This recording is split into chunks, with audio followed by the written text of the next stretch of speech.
ಈ ದೇಶದ ಹುಟ್ಟು ಪ್ರತಿಯೊಂದು ಮಗುನು ಸಾಲಗಾರನ. ನಾವು ಸ್ವತಂತ್ರ ಪ್ರಜೆಗಳು ಅಲ್ಲ. ನಾವು ರಾಜಕಾರಣಿಗಳು ಮಾಡ್ತಕ್ಕಂಥ ಸಾಲ ತೀರ್ಸಾಕೊಟ್ಟು ಗುಲಾಮರು. ಅದಕ್ಕೆ ಇದಿಲ್ಲ, ಟ್ರಾನ್ಸ್ಪರೆನ್ಸಿ ಇಲ್ಲ, ಇದಿಲ್ಲ. ನಾನು ಡಿಸಿಷನ್ ತೊಗೊತೀನಿ ಸಾಲ ಮಾಡೋದಕ್ಕೆ. ಹೆಂಗೆ ತೊಗೊತೀಯ ನೀನು? ಜನನ್ ಕೇಳಪ್ಪ,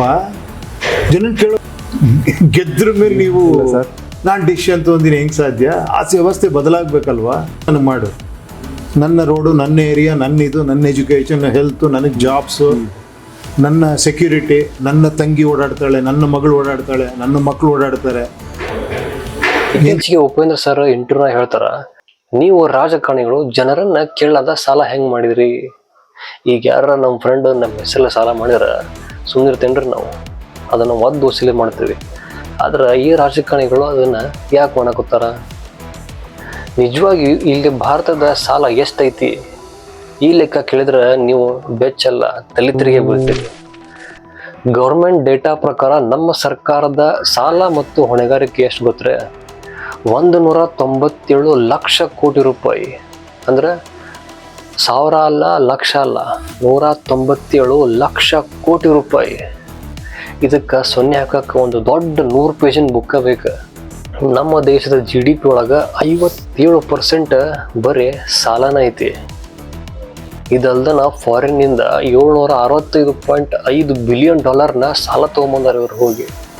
ನೋಡ್ರಿ ಇದೆಷ್ಟೆಲ್ಲ ಐತಿ. ಆಮೇಲೆ ಕಮರ್ಷಿಯಲ್ ಬ್ಯಾಂಕ್ಗಳಿಂದ 180 ಲಕ್ಷ ಕೋಟಿ ರೂಪಾಯಿ ಸಾಲ ಮಾಡ್ಯಾರ. ನೋಡ್ರಿ, ನಮಗ ಗೊತ್ತಿಲ್ದಂಗ ನಮ್ಮ ತೆಲೆ ಮೇಲೆ ಒಂದು ದೊಡ್ಡ ಬಂಡಿ ಕಲ್ಲನ್ನ ಎತ್ತಿಟ್ಟಾರ. ನೋಡ್ರಿ, ಇವಾಗ ಮೇನ್ ಮ್ಯಾಟ್ರಿಗೆ ಬರ್ತೀನಿ. ಈ ರಾಜಕಾರಣಿಗಳು ಇಷ್ಟೆಲ್ಲ ಸಾಲ ಯಾಕೆ ಮಾಡ್ತಾರ? ಏನಿಲ್ಲ, ಭಾಳ ಸಿಂಪಲ್ ಐತಿ. ಇವರು ದೊಡ್ಡ ಒಂದು ಸಾವಿರಾರು ಕೋಟಿ ಪ್ರಾಜೆಕ್ಟ್ನ ಅನೌನ್ಸ್ ಮಾಡ್ಬಿಡ್ತಾರ. ಬರೀ ಅನೌನ್ಸ್ಮೆಂಟ್ರೆ ಮತ್ತು ಅನೌನ್ಸ್ ಮಾಡ್ತಾರ.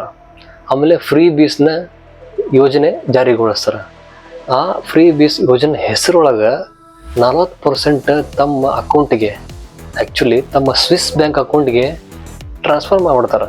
ಆಮೇಲೆ ಈ 197 ಲಕ್ಷ ಕೋಟಿ ಸಾಲ ಐತಲ್ರಿ, ಇದ್ರದ್ದು EMI ಯಾರು ಕಟ್ತಾರ? ಯಾರಲ್ರಿ? ನಿಮ್ಮ ಹಂತ ಮಿಡಲ್ ಕ್ಲಾಸ್ ಮಂದಿ, ಮಿಡಲ್ ಕ್ಲಾಸ್ ಪೀಪಲ್ಸ್. ನಮ್ಮ ಹಂತಲೇ ವಸೂಲಿ ಮಾಡೋದು ಹೆಂಗೆ ಗೊತ್ತರೆ? GST ಹಾಕ್ತಾರ. ಹಾಲು, ಬಟ್ಟೆ, ಬರೆ, ದಿನಸಿ ಎಲ್ಲದ್ರೊಳಗೆ GST ಹಾಕಿ ನಮ್ಮ ಕುತ್ತಿಗೆ ಹಿಂಡಿ ಸಾಲನ ವಸೂಲಿ ಮಾಡ್ತಾರೆ. EMI ನಮ್ಮಿಂದನ ಕಟ್ಟಿಸ್ತಾರ. ಇಲ್ಲಿ ಉಪೇಂದ್ರ ಸರ್ ಹೇಳಕತ್ತಿದ್ದು ಇದೆ, ಸಾಲ ಮಾಡೋದು ನಮ್ಮ ಹೆಸರಲ್ಲೇ, ಕಟ್ಟೋದು ನಾವ. ಆದ್ರೆ ಈ ಸಾಲ ಮಾಡೋಕ್ಕಿಂತ ಮುಂಚೆ ಇದು ನಿಮ್ಗೆ ಇಷ್ಟ ಐತೆ ಇಲ್ಲೋ, ನಿಮ್ಮ ಅಭಿಪ್ರಾಯ ಏನಂತೇಳಿ ಇವ್ರ ಟೆಕ್ನಾಲಜಿ ಮುಖಾಂತರ ಯಾಕೆ ಕೇಳಬಾರ್ದು? ಹೌದಿಲ್ರಿ? ಈಗ ಎಲ್ಲವನ್ನ ಕೈಯಾಗ ಫೋನ್ ಐತಿ. ಇವ್ರು ಹೇಳ್ಬೋದು, ಇಷ್ಟೆಲ್ಲ ಜನಸಂಖ್ಯೆ ಐತಿ, ಇದೆಲ್ಲ ಸಾಧ್ಯ ಇಲ್ಲ ಅಂತೇಳಿ. ಆದ್ರೆ ಇತ್ತೀಚೆಗೆ ನಮಗೆಲ್ಲ ಒಂದು ಎಮರ್ಜೆನ್ಸಿ ಅಲರ್ಟ್ ಬಂತು, ಎಲ್ಲರ ಫೋನಿಗೂ ಬಂತದ. ಅದು ಹೆಂಗೆ ಸಾಧ್ಯ ಆಯ್ತು? ಅವಾಗ ಹೆಂಗೆ ಇವ್ರು ಕನೆಕ್ಟ್ ಆದ್ರೆ? ಇದೆಲ್ಲ ಒಂದು ಸಬೂಬ್ ಹೇಳ್ತಾರೆ ಅಷ್ಟೇ. ಅವರು ಎಲ್ಲರೂ ಕನೆಕ್ಟ್ ಆಗ್ಬಹುದು. ನಾವು ಇದನ್ನೆಲ್ಲ ಮಾಡೋದೇ ಇಲ್ಲ. 5 ವರ್ಷಕ್ಕೊಮ್ಮ ಓಟ್ ಹಾಕಿ ಹೋಗಿ ಟಿವಿ ಮುಂದೆ ಸುಮ್ಮನೆ ಕುತ್ಕೊಂಡ್ಬಿಡ್ತೀವಿ. ಇವನ್ ಬೈತಾನ, ಅವನ್ ಬೈತಾನ, ನಾವು ಬಾಜುದನ್ ಬೈತೀವಿ. ಹಳಬ್ರದೊಂದು ಒಂದು ಮಾತೈತಿರಿಪ್ಪ, ಇಬ್ಬರು ಜಗಳ 3ನೇ ಲಾಭ ಅಂತ ಹೇಳಿ. ನಾವು ಅವನ್ ಬೈತೀವಿ, ಅವ್ರು ನಮಗೆ ಬೈತಾರ. ನಾವಿಬ್ಬರು ಜಗಳ ಮುಂದೆ ಇನ್ನೊಬ್ಬ ರಾಜಕಾರಣಿ ಲಾಭ ಮಾಡ್ಕೊಂಡ್ಬಿಡ್ತಾನ. ಅದಕ್ಕೆ ಥಿಂಕ್ ಬಿಫೋರ್ ಎಲೆಕ್ಷನ್ ಮುಂದೆ ನಾವು ಯೋಚನೆ ಮಾಡಿ ಒಳ್ಳೆಯವ್ನ ಆರಿಸೋದು ನಮ್ಮ ಕರ್ತವ್ಯ. ನೋಡ್ರಿ, ನಮಗೆ ಕುರುಡು ಭಕ್ತಿ ಬೇಡ. ಮುಂದೆ ನಮ್ಮ ಮಕ್ಕಳು ಸಹಿತ ಈ ಸಾಲ ಸುಳಿಯೊಳಗೆ ಸಿಕ್ಕಂಡು ಒದ್ದಾಡೋ ಪರಿಸ್ಥಿತಿ ಬರ್ತೈತಿ. ಅದನ್ನು ತಪ್ಸಕ್ಕೆ ಈ ಪ್ರಜಾಕೀಯ ಹೋರಾಟ ಆಗತೈತಿ.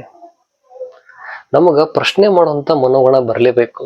ಈ ರಾಜಕೀಯ ಬೇಡ ಅಂತಲ್ಲ, ಇದ್ರೊಳಗೆ ಪ್ರಶ್ನೆ ಮಾಡೋ ಮನೋಗುಣ ಇರಲೇಬೇಕು. ಇದ್ರ ಬಗ್ಗೆ ನಿಮ್ಮ ಅನಿಸಿಕೆ ಹೇಳ್ರಿ. ನಮಸ್ಕಾರ.